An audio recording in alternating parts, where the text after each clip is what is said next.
As the 7 investigators have shown, too often in Detroit, families are forced to live in rundown rental homes, sometimes without heat or even running water. Which is why the city rolled out rules to make it harder for bad landlords to neglect their properties. But 2 years later, are those rules working? Tonight, 7 investigator Ross Jones is on the case. We're not just going to sit by anymore and let landlords ignore the city code. It was more than 2 years ago that the city announced a crackdown on bad landlords.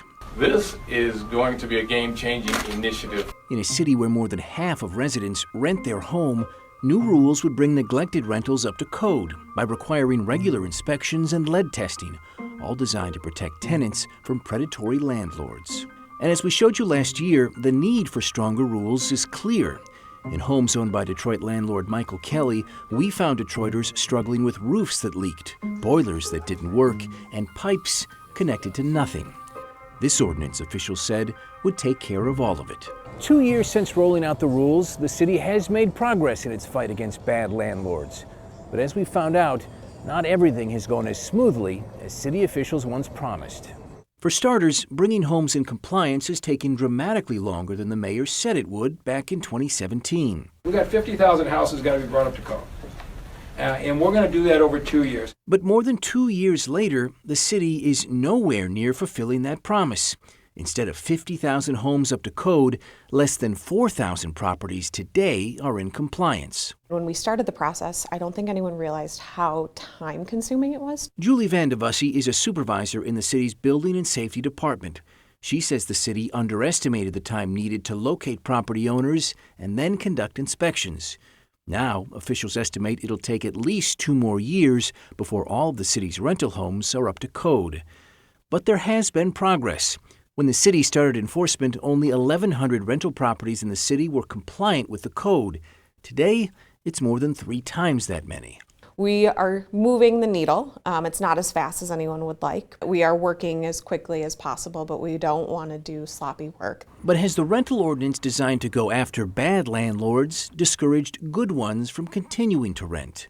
Well, the percentage of rental homes in compliance has gone up since the beginning of 2019. The number of registered properties has actually fallen from about 11,300 a year ago to just over 10,000 in December. We were cleaning up by hand. For more than 20 years, Aaron Timlin has been a landlord in Detroit, renting out 2 properties, including this one in the center of Midtown. For about a decade, he'd rented a floor here to the same couple at about $500 a month.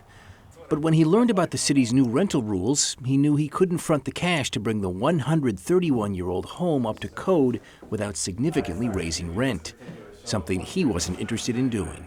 I'm sure it could use maybe $20,000 just on the roof. And for a guy who's just renting out 2 houses in Detroit, yeah, that's not math that works. No.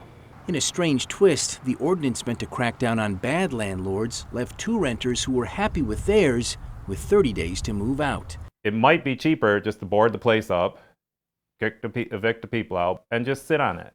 And that's what so many people are doing. Just how many landlords gave up renting like Timlin isn't known. While a city report funded by the Kresge Foundation found that some existing landlords have started to offload their properties, Detroit officials say it's not data they track right now. We also can't stop somebody from selling their private property, and we can't control who they sell it to either.